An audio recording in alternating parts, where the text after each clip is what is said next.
Bon, on va démarrer cette nouvelle exploration et franchement, aujourd'hui, on a une source visuelle qui est juste ahurissante. Ah ouais, ça, c'est le genre d'image qui marque la rétine directe. Mais vraiment. Pour poser un peu le tableau, essayant de visualiser la scène, on se retrouve face à un homme.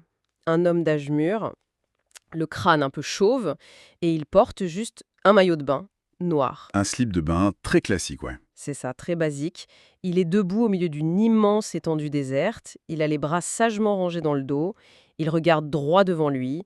Et le détail qui tue, c'est qu'il sourit. Il a l'air parfaitement paisible.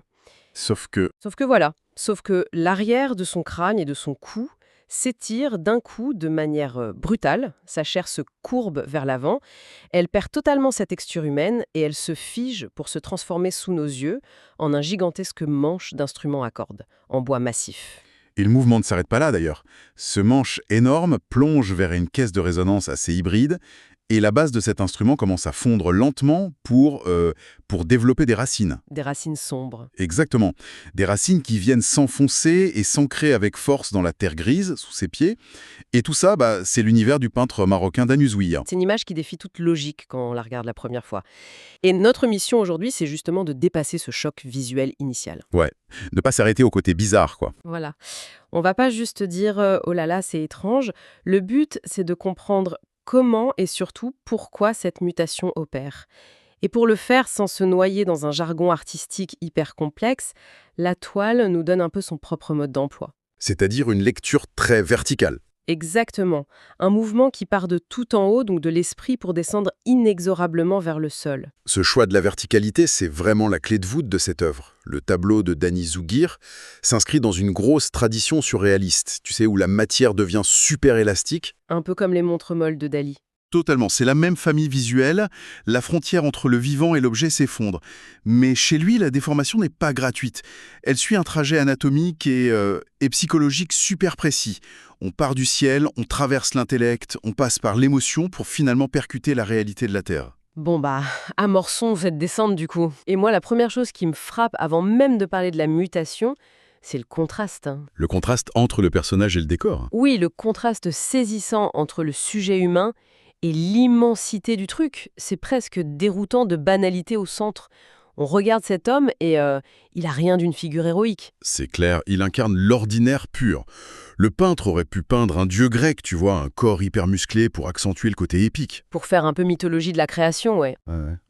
Mais au lieu de ça, on a un corps d'âge mu avec un petit embonpoint, une peau un peu tannée par le soleil. C'est vraiment l'anatomie du quotidien. Avec ce fameux maillot de bain noir. Visuellement, moi, ça me fait penser à n'importe quel vacancier lambda qu'on croiserait sur une plage en plein mois d'août. Quelqu'un qui se promène lentement, les mains dans le dos, le regard un peu dans le vide. Sauf que là, le vide, il y est vraiment. Ah bah oui, ce vacancier ordinaire se retrouve figé dans un vide absolu. Le décor autour de lui est d'une vacuité mais vertigineuse. On a un ciel bleu éclatant, très pur, avec juste quelques nuages très fins. Des nuages un peu vaporeux, ouais. C'est ça. Et ce sol clair, tout plat, infini, ça ressemble à un désert de sel ou une plage sans fin. Et il n'y a rien d'autre. Pas un arbre, pas un bâtiment, pas même une ombre à part la sienne. Et la mécanique de ce vide est vraiment redoutable en fait. En effaçant tout repère de civilisation, l'artiste nous prive de contexte. On n'a rien à quoi se raccrocher. Exactement. Et quand l'œil n'a plus rien à regarder autour de lui, il est inexorablement ramené vers le centre. Le vide extérieur sert de chambre d'écho à la tempête intérieure du personnage. Ah, j'aime bien cette idée. L'environnement est silencieux pour que la mutation au centre puisse hurler visuellement. Et pourtant, le personnage, lui, il hurle pas du tout. Non, pas du tout. C'est même tout l'inverse. Quand je regarde sa posture, je m'attends à voir de la panique, de la douleur, enfin au moins de l'inconfort face à sa chair qui se déchire. Mais ses épaules sont hyper relâchées. Il n'y a aucune crispation dans les muscles de son dos ou de sa nuque. Il a l'air de super bien le vivre. Grave, son visage est détendu, les yeux un peu plissés sous la lumière, et il a ce léger sourire tranquille. Et ce sourire, il change absolument toute la lecture de l'œuvre.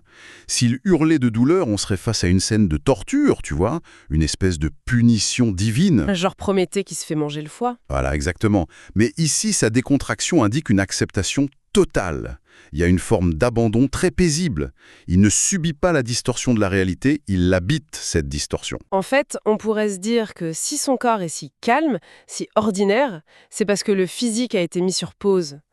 Toute l'énergie vitale de la toile a été aspirée vers le haut.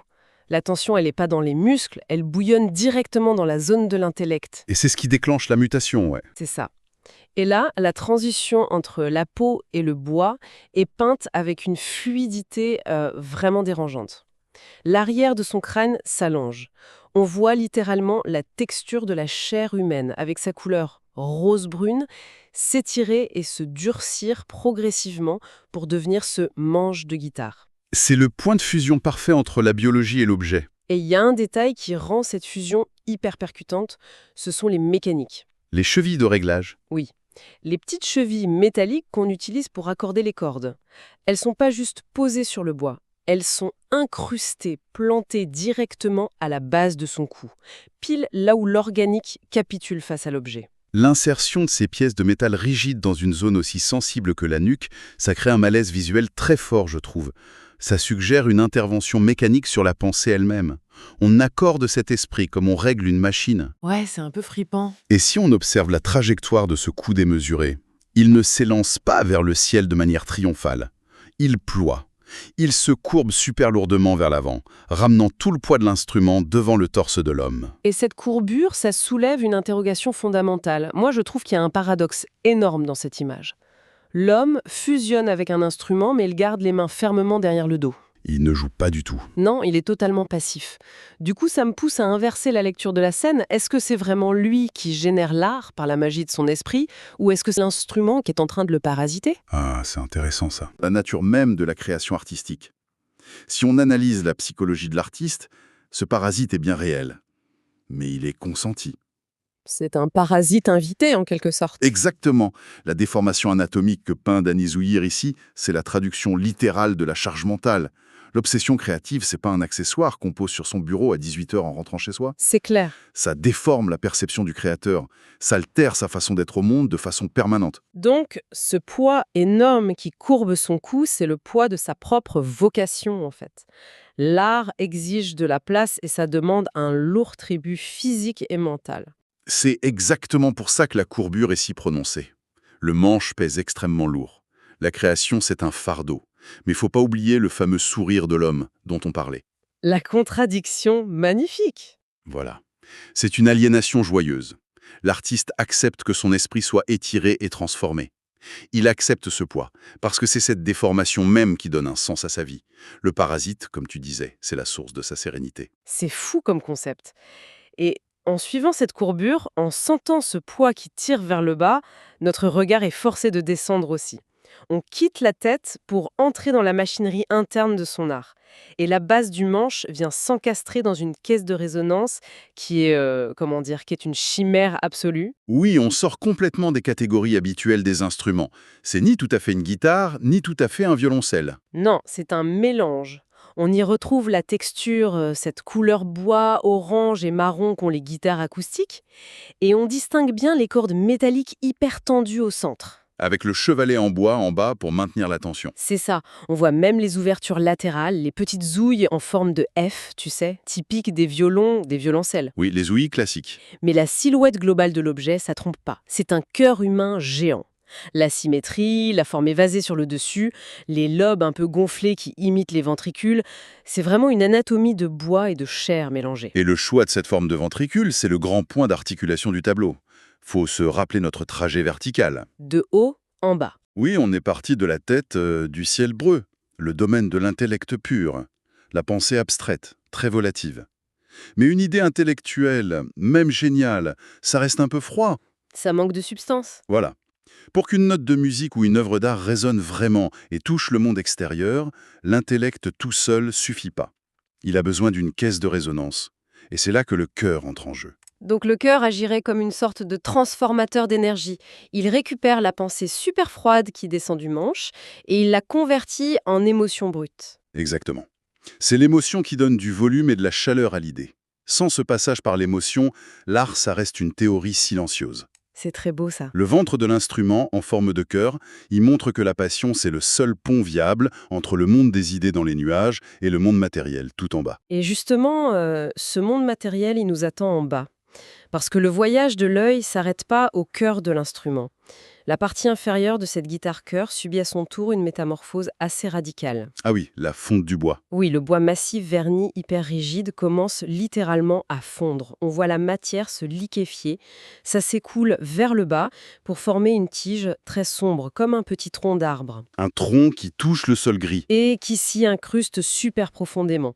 Ce tronc déploie tout un réseau de petites racines, toutes nues sans la moindre feuille, et qui s'agrippent de toute leur force à la terre. La fluidité de la peinture à cet endroit illustre bien le passage de l'objet fabriqué, de l'artefact, vers la biologie sauvage. C'est le retour à la terre. Mais visuellement, moi je trouve que ça crée une ironie monumentale.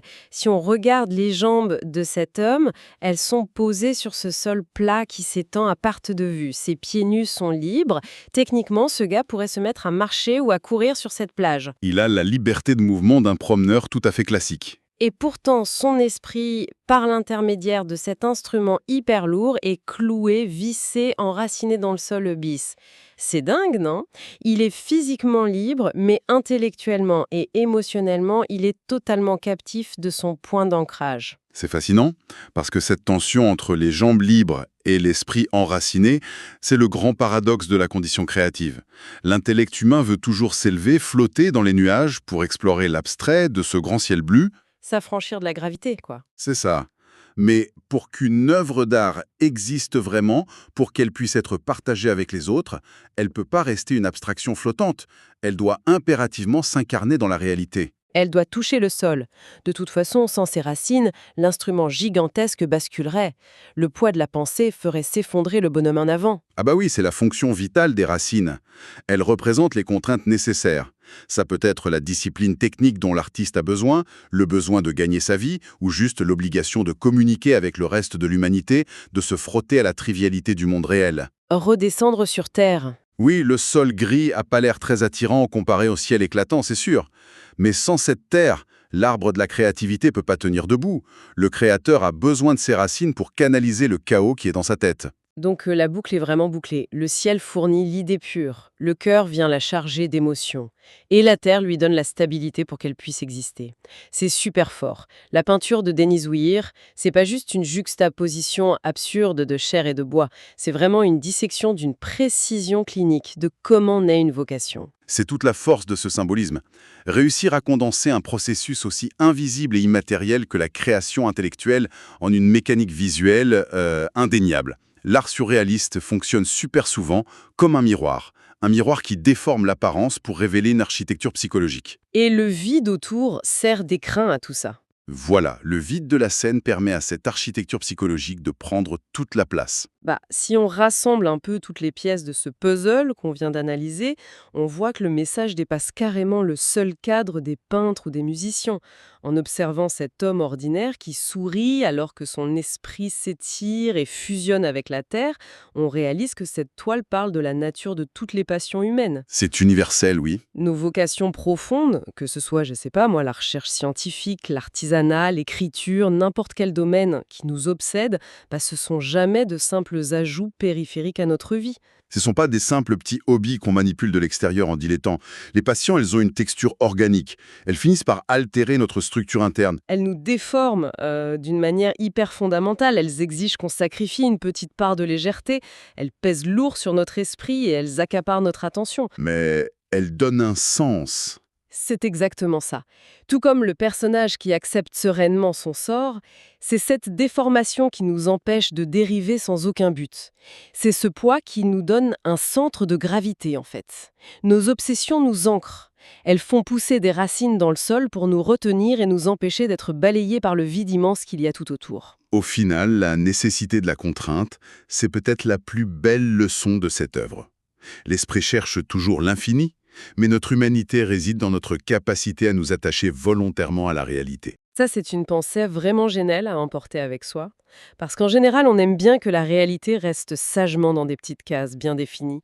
On veut que le biologique reste biologique, que le bois reste du bois, et que nos idées abstraites ne prennent pas de place physique. Mais cette toile, elle nous invite à contempler la beauté très étrange de cette fusion. Une fusion inévitable même.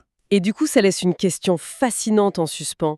Si on devait peindre nos propres vies, nos propres obsessions intimes, en utilisant exactement ce même langage surréaliste, sans aucun filtre, quelle partie de nous-mêmes s'étirerait de manière spectaculaire pour devenir notre instrument de prédilection? Très bonne question. Et surtout, tout au bout de cet instrument, quelles racines invisibles est-ce qu'on laisserait s'enfoncer dans le sol pour nous empêcher de nous envoler?